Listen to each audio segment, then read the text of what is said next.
Bonjour mes loulous voyageurs, c'est Nounaya et bienvenue dans ce nouvel épisode de Voyage etc.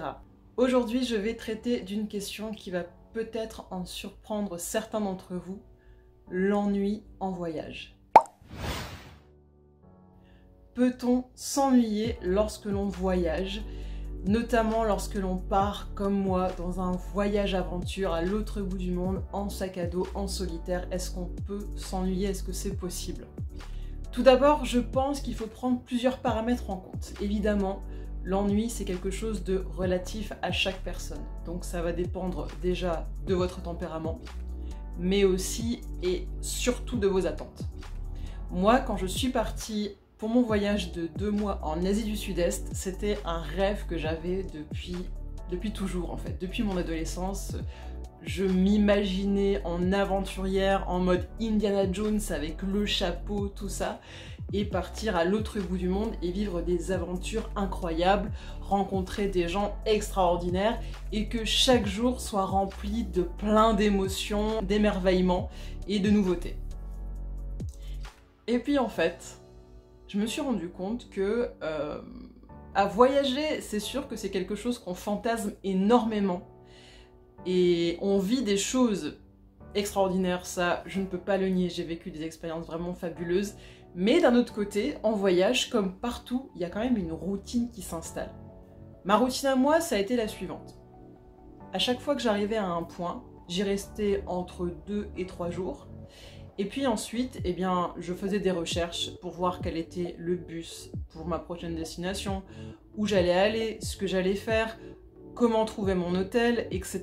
Et en fait, il y a vraiment une routine qui s'est installée parce que finalement, tous les 2-3 jours, eh ben, je reprenais un bus, je me retrouvais dans une nouvelle guest house, je faisais des recherches pour savoir qu'est-ce que j'allais visiter. Et en plus de ça, étant donné que j'étais en Asie du Sud-Est, ces 4 pays-là que j'ai visités en tout cas les 3 premiers, ont énormément de similitudes en termes de monuments à visiter, donc c'est-à-dire que j'ai visité beaucoup de temples.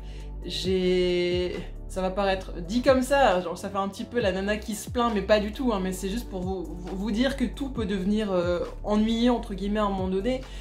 C'est qu'à chaque fois finalement les points d'intérêt c'était toujours un petit peu la même chose dans beaucoup de ces pays-là. Donc voilà, des temples, des cascades, des grottes, des couchers de soleil, des levées de soleil, et c'est que des choses vraiment magnifiques à voir. C'est voilà, un coucher de soleil en haut d'une montagne, une cascade, c'est merveilleux, c'est magnifique, c'est la nature. À un moment donné, tu te dis ok, bon, moi je me souviens que vers la fin, je me disais, quand on me proposait d'aller voir un temple, je disais non mais c'est bon, genre des temples, j'en ai vu 10 cette semaine, c'est bon, je ne veux plus voir de temples.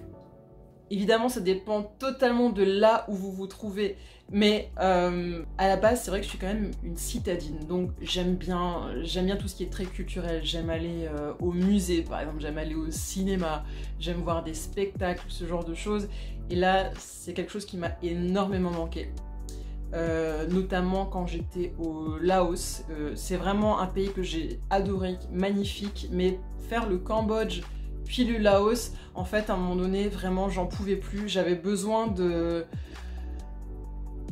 Je sais pas, j'avais besoin d'autre chose, quelque chose de nouveau, entre guillemets, pour moi à ce moment-là. Je me souviens quand j'étais au Laos, à un moment donné, je ne rêvais plus que d'une chose, c'était d'aller dans un musée. Et quand je suis enfin arrivée au Vietnam, ça a été vraiment une révélation. En fait, j'ai eu un gros coup de cœur pour le Vietnam et je pense que c'est notamment à cause de ça.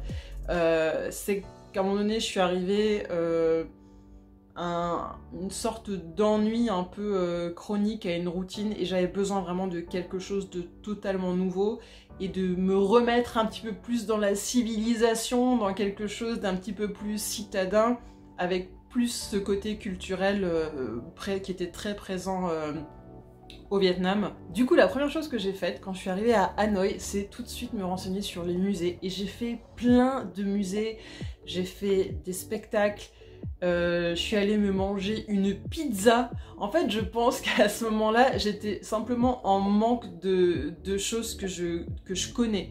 je pense que j'avais besoin de me rattacher à nouveau à un environnement qui m'est plus familier. Parce que c'est vrai qu'à un moment donné, être dans la nature totale et dans la montagne et tout ça, c'est magnifique, mais je pense que j'ai été prise un peu d'un vide. Et justement, oui, quand j'étais au Laos, vraiment, ça a été assez violent, ça m'a presque... j'ai presque été prise de panique vraiment et j'ai hésité à annuler mon voyage, voilà, c'est-à-dire à arrêter en plein milieu et à retourner carrément en France. Mais le plus drôle c'est même pas ça, c'est que avant d'envisager de retourner en France et d'arrêter mon voyage en cours, ce que j'ai cherché c'est des billets pour aller d'abord à New York, j'ai regardé les billets, et puis ensuite à Tokyo et puis à Séoul. Voilà, donc j'ai carrément envisagé à un moment donné, quand j'étais paumée au milieu du Laos, à prendre un billet pour New York.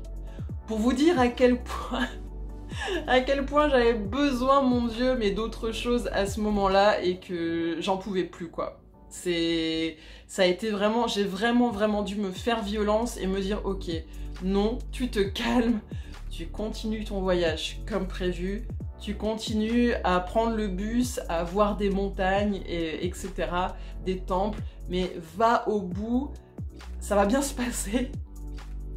Je pense qu'effectivement c'est quelque chose de très personnel, mais c'est simplement pour vous dire qu'en fait je ne m'y attendais absolument pas. J'avais des attentes qui étaient sans doute beaucoup trop énormes par rapport à la réalité. Il faut pas oublier que la réalité, elle est toujours autre que le rêve dans tous les cas. Et c'est vrai que je m'attendais à faire des rencontres incroyables et à avoir des coups de cœur pour des gens, des coups de cœur pour des lieux, mais quelque chose vraiment, vraiment de beaucoup plus fort. Je pensais que ça allait être... que j'allais être dans un état d'extase en fait constant. Voilà, et je pense que c'est ça qui fait que je me suis retrouvée à un moment à m'ennuyer parce que je m'attendais à être dans un état beaucoup plus extrême et que finalement, bah, à un moment donné, j'étais juste là, oui, voilà, je faisais ma vie, je faisais mon voyage avec mon petit sac et tout allait très bien, hein, mais simplement, c'était pas... c'était juste normal, j'étais là, tranquillement, je croisais d'autres personnes et voilà, et donc je pense que c'est ça qui m'a surprise. Aujourd'hui je le sais, donc j'ai peut-être moins ces attentes et quand je repartirai ça se passera un petit peu mieux de ce côté-là.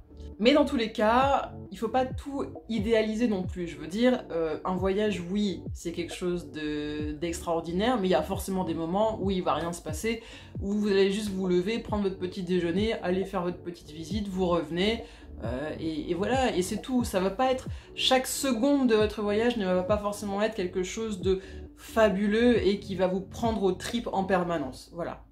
Bon, et moi, c'est ce que je pensais. Mais ça, c'est toujours un petit peu le problème quand on fantasme quelque chose pendant beaucoup trop longtemps et qu'on ne franchit pas le cap. Le jour où on franchit le cap, on a des attentes tellement énormes que c'est difficile finalement de les mettre à notre niveau d'attente, quoi. En tous les cas, j'ai été vraiment très fière de moi de tenir le coup et d'aller jusqu'au bout, mais je peux vous dire que vraiment la dernière partie de mon voyage n'a pas été facile et je vous en reparlerai dans une autre vidéo puisque c'est un thème que j'ai envie d'aborder vraiment avec vous. C'est pas un thème joyeux, mais ce que j'appelle le blues du voyageur solitaire, c'est aussi quelque chose qui existe et je vous en parlerai dans un prochain épisode. Voilà. J'espère que cette vidéo vous a plu. N'hésitez pas à me poser vos questions en commentaire pour de prochaines vidéos, à me faire vos remarques, vos retours d'expérience. N'oubliez pas de vous abonner et d'activer les notifications pour ne rater aucune vidéo. Vous pouvez aussi jeter un œil à mon Utip et à ma boutique en ligne. Tous les liens sont en description. Et sinon, je vous dis à très bientôt. Bon courage à vous tous.